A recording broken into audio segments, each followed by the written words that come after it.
It is awesome. They also have diapers for chicken. Okay. I did not know they had They that. do, I thought. Only she would know that because she literally names every one of the birds. Every one of them has a name. Some people have chickens in the house. I was thinking, how they okay with? Not in my house. So they have diapers. No, in the freezer, yes, but not. There better not be no clucking going on. Exactly.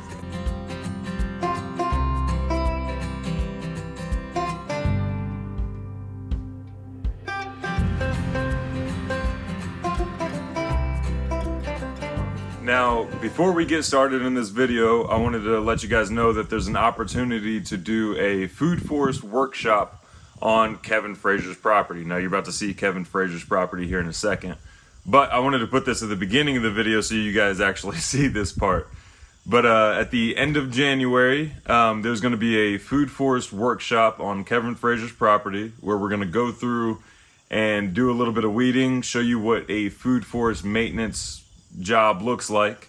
We're going to go through, do a little bit of weeding, put down some cardboard, and then add mulch to the top of that. And at the same time, you're going to get an understanding of what a 2-year-old food forest looks like, how to maintain it, and just how these guys have it set up. I'll put the email down in the description below. If you're interested in this, just email me down below and I'll give you the contact information and some more details about the workshop. So, you guys go ahead and enjoy, and we'll see you at the workshop. Hey everybody, this is William, the pasture-raised pimp from Perma Pastures Farm, and today I'm with the Frazier family, and we're gonna do a quick tour of their homestead. You guys wanna go ahead and introduce yourselves real quick? Go ahead for it. Go for it. Hi, I'm Susie. This is my husband, Kevin. Yep. And this is the Forked Stick Farm. Just joking. Not a forked stick. All right, so you guys wanna give us a tour of your 5-acre homestead, right? Four acres, little over 4 acres, but it's definitely a homestead in the making. Right. You know, after spending 6 years in the military, jumping out of planes and blowing stuff up, I always had a dream of, you know, having my own land and building a farm and eating off of my own sweat of my and my wife's labor. And so 4 years ago now, we bought this place, and we're in the process of changing it now and turning it into something that's functioning. What would you like to add? Yeah, we get a little delay with the tornado, so we lost a lot of land, we lost a lot of hard work, but you know, we are back in it, and we're just trying to do whatever we can.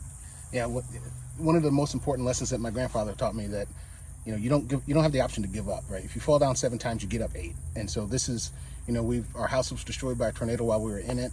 I got sick and had several surgeries. Oh, we fall 9 times already, 10 times. But we get up 10. We right? 11th up. No matter how many times you fall, you just got to get up, and that's the bottom line.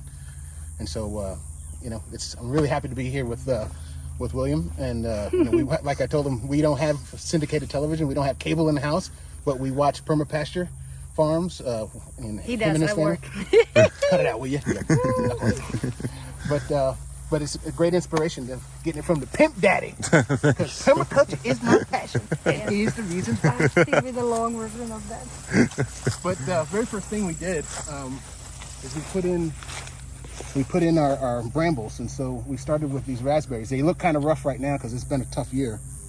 But you know, also the electric company sprayed it. We've harvested so many raspberries this year, and it's awesome because she's the jam queen. She can make some jam. I love jams, and it's all natural. There's nothing in it, just lemon juice or lime juice and sugar. Yep. And it's all healthy. No. So this is your food hedge, your fedge over here. All right. The old fedge. Yep. And then that transitions into blackberries. Okay. And it's not just a homestead. We actually are in the process of building market gardens. So this will be the retirement plan. As you can see, the gray beard is real. And as I get closer and closer to that time, this is what we want to do. So we've got the greenhouses that have come in. So they're on pallets getting ready to get busted open. And we have 2 12,500 square foot market garden plots that we're growing soil on right now. And we future plan for the vineyard. And my buddy here, the pasture-raised pimp, William, told me get those silage tarps off of that dirt because it's turning it anaerobic. So we'll get those up and we'll just keep cover cropping. We're learning, right? We're learning as we go. So for anybody who watches this, who has the dream that they can do it, trust me, you can do it. You just got to start. mess up a lot of times. Right. Yeah, mess it up. Don't be afraid to mess it up. Did you learn more researching before you got started, or did you learn more actually doing the He process? does the research, and it's then when you do it, you learn, because every property, every piece of land is different, So you just have to do it to see how it works, Yeah, Right. that's the best experience, But the right? It's research is getting your how it hands. You got to starts. get your hands dirty. But I do like to do research, and again, on your channel, y'all are teaching so many people, and you got your Patreon page, and for anybody who's watching, and I hope I don't overstep my bounds, but for a measly 3 cents a day, you can get on Pastures Patreon site, where they go much deeper into details. And it's like I love having my phone, because it's like my mobile university, watching your channel and a couple other channels, and I've learned so much. But then you take that knowledge and you go apply it, and that's where your experience comes from. So this was the year we bought the house. So we bought the house in 2017. We completely gutted it and remodeled it from the ground up. Took a year, right? Yeah. And in that process, so it's almost 4 years ago when we put Yeah, this we in. did stages. We did the raspberries first. Yes. Whenever my sister being here to help me, and then we did this in the fall. So you did it in stages. So do you recommend people starting out to start small? Start small, right? For us, there was 2 gateway drugs, right? One was berry bushes, because they're very durable, right? And if one dies, there's a new one growing right behind it. Right? These things are, dare I say, invasive, but in a good way, because they give you food. And the other gateway was we start off with just a couple of chickens. Well, we were supposed to start off with a couple of chickens, They were girls, but they were- but if one is good, 30 are better. So, Well, but that is the Frazier thing. The more the merrier. But the mistake, here's about the mistakes. I think they just did too much, because we like grasshoppers, hopping from one side to another. Let's have trees, let's have bushes, let's have chickens. So I would think, what I think from my own experience, start small, focus on very little, because we had okra. I never planted okra in Europe, so not that it didn't do Okra? well, but it's just too much. Start small. Push the urge of, okay, I can do it all away, and just start small and on a small land, and just few varieties, not all of it like we did. Trees, bushes, chickens, cats. now that's a good word, and it's easy. It's really easy to want to bite off more than you can chew. But nature has a way of kind of curbing itself back, because when you get too overwhelmed, you're going to stop. Yeah. So we pull back at the right times. Like, I think what we're about to walk up on here is a good example. And you also mentioned Europe. You want to give a little bit of explanation behind that? Yes, the whole story why I'm here, actually, because the United States was really not part of my plan, because Europe, I was thinking my family in Germany, I will end up in Germany, maybe in Spain, because I love the culture. But then I met my husband. She fell in love with a fat guy.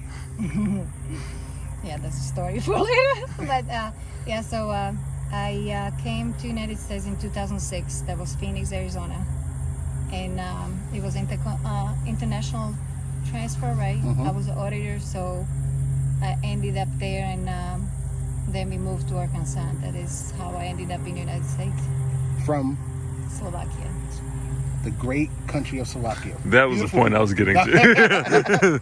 So from She went Slovakia. all the way she went all that distance to say Slovakia.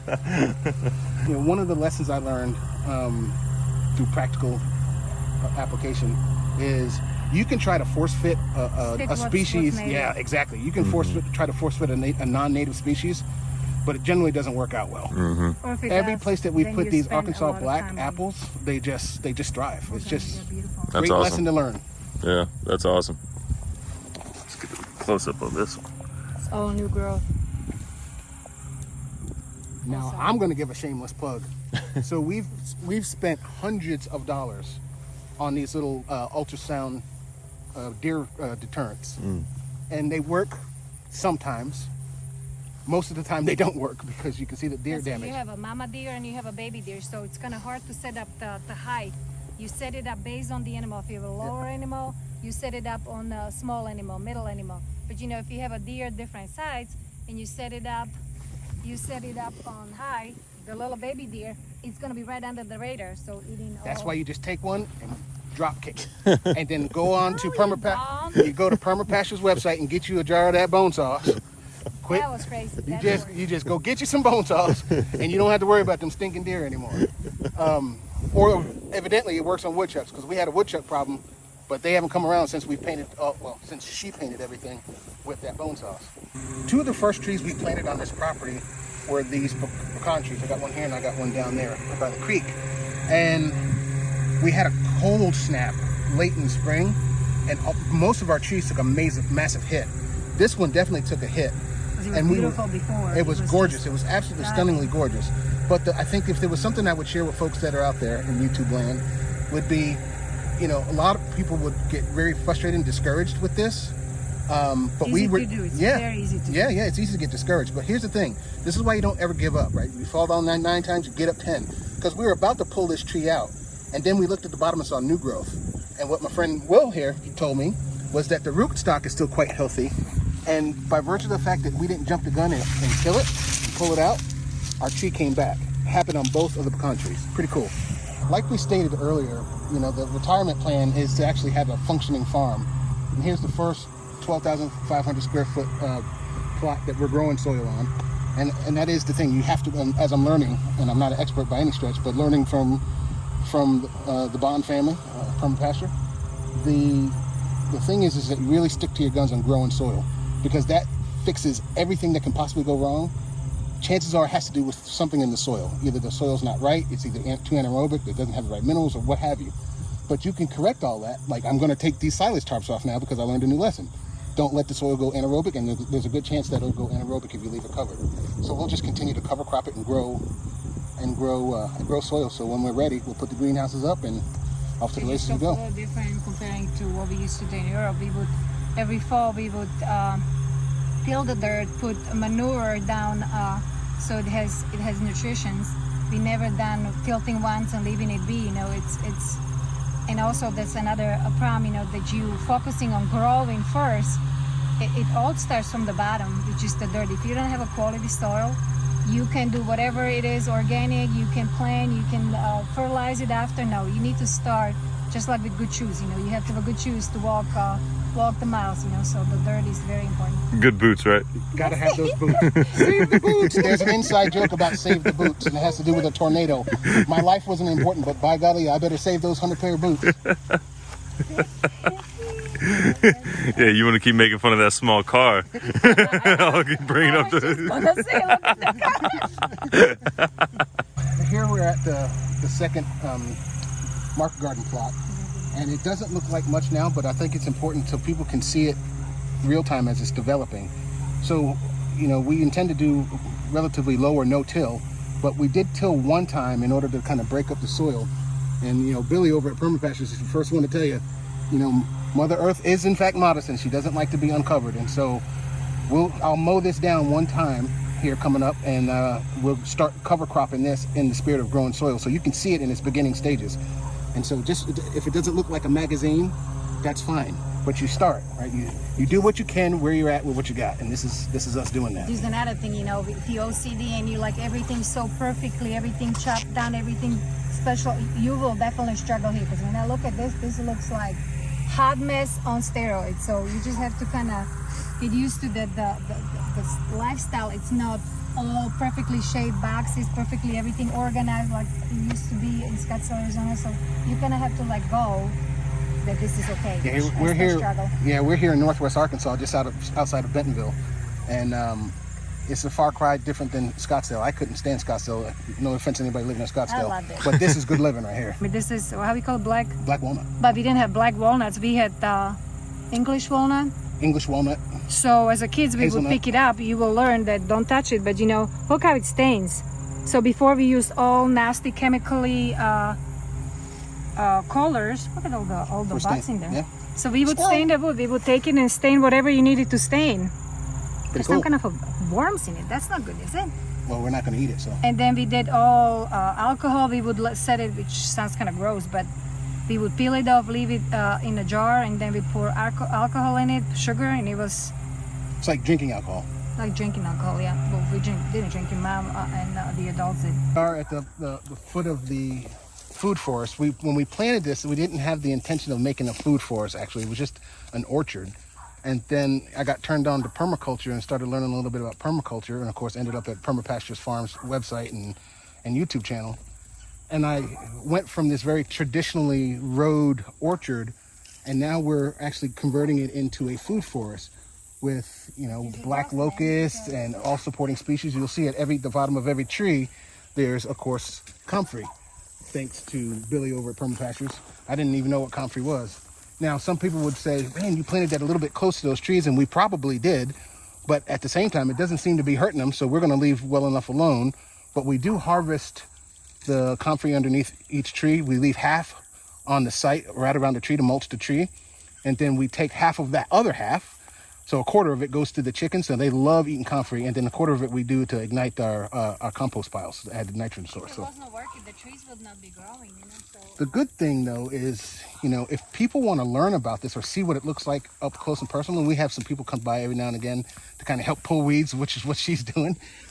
It's a constant battle to pull weeds, but again, you know, taking some cues from Will here is, you know, just stay after it, right? Keep putting mulch down, and if you have to reapply cardboard, and I know it sucks, but you keep after it, and eventually and you get the soil conditions right, eventually this will work itself out and it'll be fantastic. So if you're interested in coming by and, you know, working a day with the Fraziers, what is it, 4F Farms?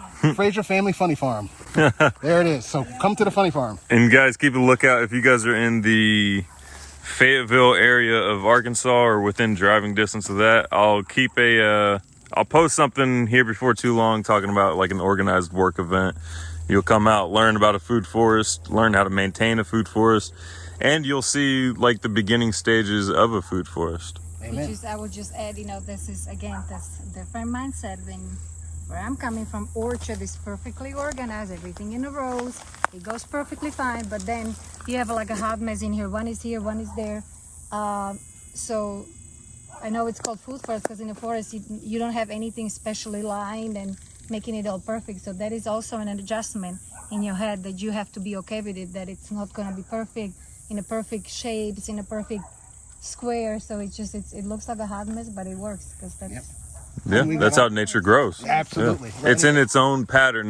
Rows aren't a pattern found in nature. It's just if you have a OCD like I do, that you want everything perfectly square in shape, you know, you will Dress right, dress. you will struggle at the beginning.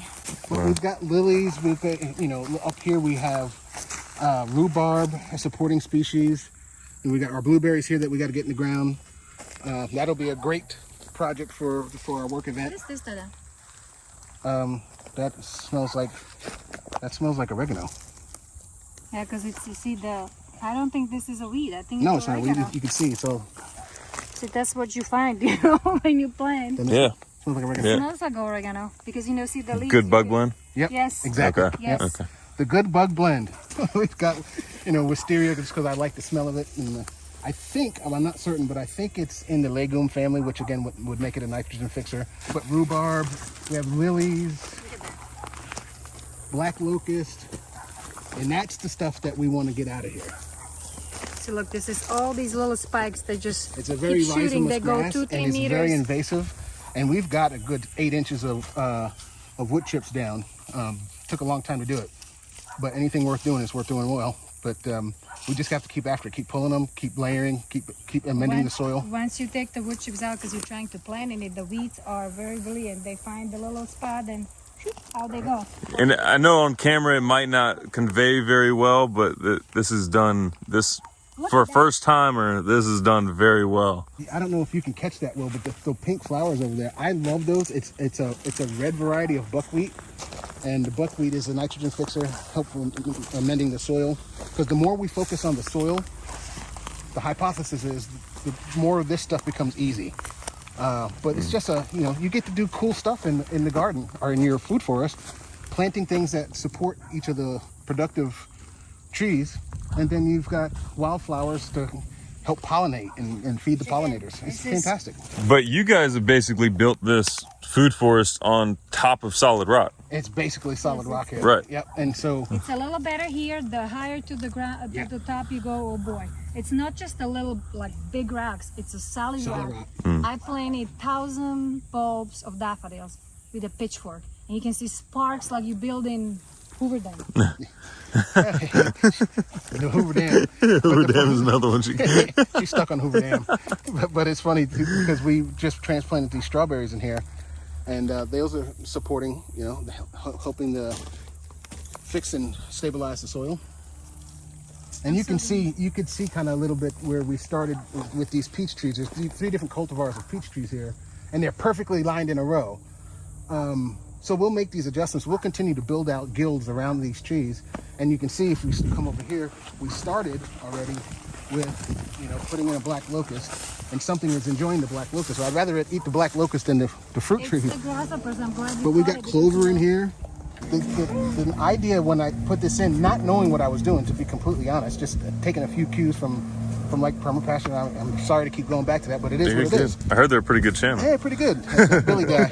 And one day Michelle's gonna cuff him. I hope you catch it on camera, because that's gonna be fun. But that's good. but just planting it in, it just made sense, right? If you just stop and just meditate for a minute and just use common sense. I know that's in short supply these days, but it just seemed to make sense that these root systems would kind of gravitate towards this nitrogen fixer, and they would be able to feed all four of these trees. That was the thought process anyway. You're right. You tell me that it was right.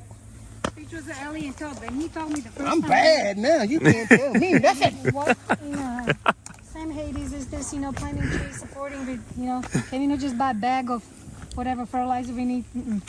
You can, but then you have to buy it again next year. Yes, why Yeah. would you do it when you can have a tree provided, which is, again, if you never done this, at the beginning, the first 2-3 years, it's really alienish thought. Yeah. Now this is funny. You see the size of that black locust. It was, and you can tell it's got some bug damage on it, but again, can't hardly kill them. And if you're going to kill something in this orchard, better be a black locust, even though black locusts matter. This is the same tree planted the same day, and look at how happy it is. Wow. It's spookies. Yeah, so these thorns, if you don't know what black locusts are, because they're not native here in Northwest Arkansas, or not that I've seen anyway, but these thorns, you want to, when you send the lad to go get a switch, you don't want to get this switch. Yeah. Child Protective Services is going to call shortly after. You don't want to pick that switch. So this is kind of cool. Since we've got some grapes going in, because in a food forest, right, there's the 7 layers, and you can do your own research. Billy's got 1,000 videos on that. We got grapes in here as a vining layer, but these are also wild chives and Egyptian walking onions. These are all great support species for trees, and it's just cool. It's just, and to be able to come out here and just grab this for your stir fry, I mean, how wicked awesome, man. So here, in just this one spot, you have apple right here. You have comfrey. Yep. Is that your Egyptian walking onion? Roger that. Chives. Roger that. Grape. Great. Don't you have a strawberry? Sage right over there. Yeah. Your basil. Yep. Then you have the whatever. More repeated over there. We have a wild species here called plantain. Right. This is a fantastic plant, and when this starts coming up on its own inside the food forest, I get a thrill from this, because it's like we're aiding nature, and we're starting to see it come together, and it's really cool when it happens to see this come together. And we were talking earlier. Yeah. We have our friend Jasmine. She's what degree does she have? She's Botanist or something like that. I'm not. Vegan, and she told me that when people have issues with muky, whatever that is, when you trying to add the fiber, the medicine in the store. I wish I would have known the name. Mucinex. No. Metamucil. Metamucil. Yes. So this is all what it is. This is, they grind it and put it in a high fancy bottle. So how cool is that? You know, Then we're you not can just have growing food in the food forest, but we're growing medicine, right? And it's happened naturally. You can't ask for something more rewarding and fulfilling than to do something like this. You're growing medicine for when you eat outside of your food forest. That's exactly right. That's exactly right. And then you got, it doesn't have to just be something productive. You can put something cool in there too, like that English lavender over there. Look how happy that is. Just loving life. I love lavender. There we go. And the funny thing is, that one and this one here, I didn't water. I didn't even see the whole summer. I didn't realize it's there. The ones I had and I watered and I babied it, they died. These guys, look at that. And it's just why. I have no idea why. I didn't water it, I didn't touch it. and they are thriving. Well, you have a lot of water trapped in your landscape. So That every is- 1% per Yes. acre that you increase in organic matter in the soil, that's 20,000 gallons that you're holding. Was right there, but somehow, I don't know what happened, they didn't. And you know what's so cool about what you just said, William, is we noticed that this year because we never once watered the orchard. Not once. Nope. With the last year, remember, we had to constantly water the trees. We didn't have the wood chips down yet. But now that we've got, a good 6 to 8 inches of these wood chips down, The this layer thing of just the cardboard holds and water. hay helped a little bit. In a healthy way, not soggy. wood It's just chips really, are- really rich. It's cool. All right, so what do we have here? Yeah, we just took a little bit of fencing material, wrapped the inside with landscape fabric, and so we have these scattered all around the property. And so as we pick up additional biomass, we just throw them in these bins, water a little bit, and I'll throw some comfrey leaves in there. We're not necessarily making hot compost with these. This is kind of lazy man's compost. We just let it set and it starts decomposing. And when it gets to a certain level of decomposition, then we'll throw some red wiggly worms in, and we've got this all over the property. Simple. Everybody can do this. Now, what I want to try my hand at is at the 18-day compost on the chicken tractor on steroids that the Permaculture folks do. That once I get back on my wheels, then we're definitely gonna give that a go. But in the meantime, nothing stopping us from making compost. Here it is. And this is perfect for somebody who literally can't maintain an 18-day compost pile or a 30-day compost. This allows you to, like, you don't have to do your hands-on labor. It's going to take longer to make compost this way, but if you've got the time. Yep. Now what's cool is that the best compost I ever made in my life was in this contraption here, which looks a lot like this, except that this is actually a Johnson Sioux bioreactor. And the pallet's down there, it's empty right now, but basically it sits on a pallet with holes in the bottom, and we have perforated 4-inch pipe that goes in. There's 5 that go in, and you just fill it with your wet biomass and just leave it. And the airflow through those pipes and coming up through the pallet that it's sitting on, it made the absolute best compost I've ever seen in my life. And we didn't touch it. It was like a set it and forget it. And How long did it take? it took about a year. Okay. It took about a year. And we probably could have had compost ready sooner, but we didn't need it. And I wasn't in need of it at that time. Now I can't get enough compost.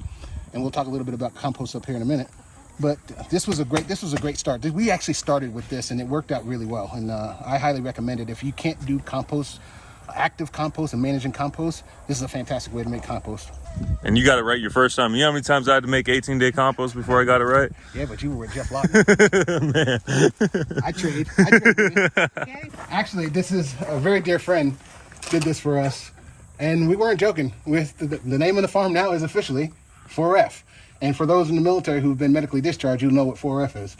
But Frazier family funny farm. So, and a lucky 4-leaf clover. How about that? Yeah. Wow. That's awesome. So here you can see we have 2 different chicken coops, 2 different flocks, and none of these are meat birds. No, they're not gonna be meat. They all can be, though. Amen. No, Fried chicken, good and good for you. no, girls, these But meat. we call this their playpen, and it's basically our compost manufacturing plant. So chickens are wonderful. We get so many eggs from them. But if you look down, this stuff is gold.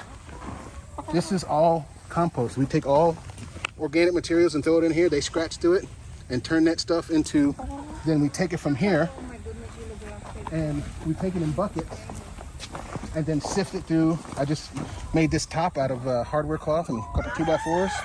And there you have some sifted compost ready to rock and roll. Yeah, guys, this isn't... You can always tell whenever chickens have been into a spot for too long based on the smell.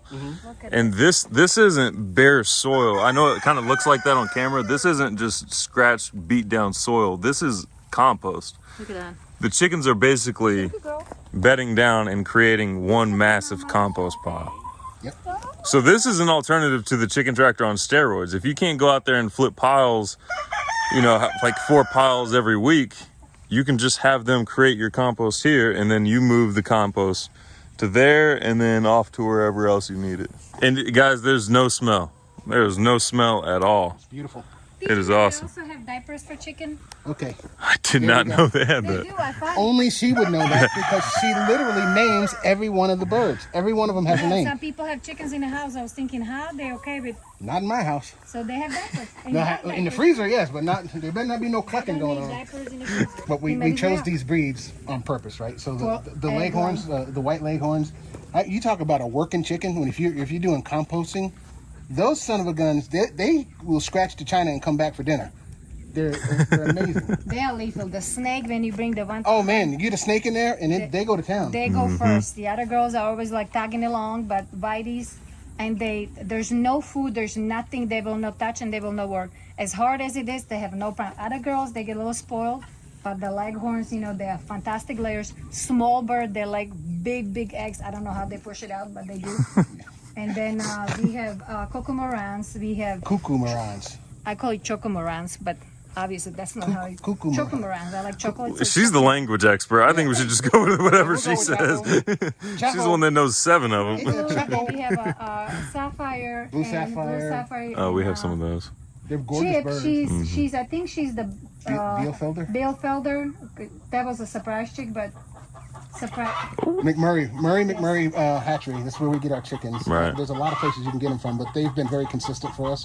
They've been around forever. So they have feathered legs. I don't think I agree with having feathers on chicken leg. You know, Ugg boots. Chickens with Ugg boots. Yes. Hey, look See, at even that. your chickens have Yes, boots. those are my girls. So we'll get them some diapers, Your girls. some name bracelets, and some boots. Yeah, exactly. Come on now, these will be styling They chickens. already have boots. They don't need Pimping chickens, come on. Pimping chickens. Get a little fur hat stuck to the side. And then you have the red ones. All of them start walking with a limp. So this is awesome, right? I mean, it's like Christmas every day when you can go get your own eggs that you know that you fed them with wholesome food. In fact, a good friend of ours said, if he dies and comes back as a chicken, he wants to come back to the Frazier family farm, so he could be well taken care of because she feeds these girls yogurt, frozen yogurt, Greek yogurt, all the good stuff. All you put in the animals, you will get it in return. You know, it's all the care, just like with Amen, kids. sister. You don't Amen. take, although sometimes it's better not to, but you know. No, it's a great life, and you know anybody thinking about doing something like this, regardless of the scale, you can't go wrong. I can't tell you how massively stressed I was every day of my life working in corporate America. It's amazing how different it is being sustainable, living and eating the things that you grow with your own sweat. It's wonderful. I mean, Yes, life is very simple, and sometimes we make it too complicated. But it's very short. That's first, and it's very simple. So I love it as much as I complain. and you it's know, great. I It's do our it. little sanctuary, and we attract some of the most awesome people come to Yes. visit us and hang out with us. It's really great. I mean, look, Pastor Ray's Pimp is here hanging out with old Big Papa. You share the food for a healthy nation. You know, that's all what matters. Makes you feel happy. It's a good Makes you life. feel fulfilled. And I gotta say, the eggs he cooked this morning, perfectly cooked eggs. I don't think people will understand how hard it is to find for the perfectly cooked eggs. Got to do it in cast iron, a well-seasoned cast iron. Yeah. No, you don't. You're just taking it too sophisticated. It's all about the girls and the Oh yeah, that's right. The girls cook the eggs too. yes, Get the out of girls' here. eggs. That's the biggest word. But yeah, we will be organizing a work event where we'll touch up the food forest and potentially some other projects. Roger that. And it's a great opportunity. We did the same. We went and helped other folks do their. We helped several folks go get their stuff up and running. And so it's a great way to build community. And if you want to see it as it's happening, we can also share some of the things that we did that we would recommend that you don't do, right? There's no greater way to get a jump start than to, learn about the mistakes that we've made so you don't have to make them. Admit the mistake is also a big part Oh, of yeah. it. Just to get angry, it's not gonna work. Admit that you made the mistake, and just move on. Learn from your own mistake. But check it out, having Will here, with us today, some mistakes that we did make, I'll say me that I made. Of course, it's you made the mistake. I don't make mistakes. Of course not. of course it was me. I was just getting ahead of the game, right? We've been married for 20 years, so it's just I got this down now. But any mistake can be corrected, Yes. right? You know, You any just have to be willing to admit it and willing to live Absolutely. with it, you know, not to be angry and just shut the door and That's right. stop doing it. Right, Jojo? Amen. Well, there you have it. And Will, it was awesome having you down, brother. I'm glad you Really, guys- really awesome having you. It's one thing to see you on YouTube because it's hard for you to recognize this or not, but you guys are YouTube celebrities, right? It is what it is. And so having you here, and I'm not a starstruck guy. I mean, I put my pants on There's just like something everybody else. very when they- unique about it. I don't know. Very how to cool having you describe here, it, man. but Well, stoked. Man, it was exciting to be here. You guys have a lot going on, and it is very impressive on how much of you guys have accomplished and how much of you guys have accomplished correctly. Wow, that's without any outside. That's all him. Yeah. I mean, there's people who have gotten permaculture design consultant work done wow. that don't do it this correctly. That's kind of Nobody can tell me nothing now.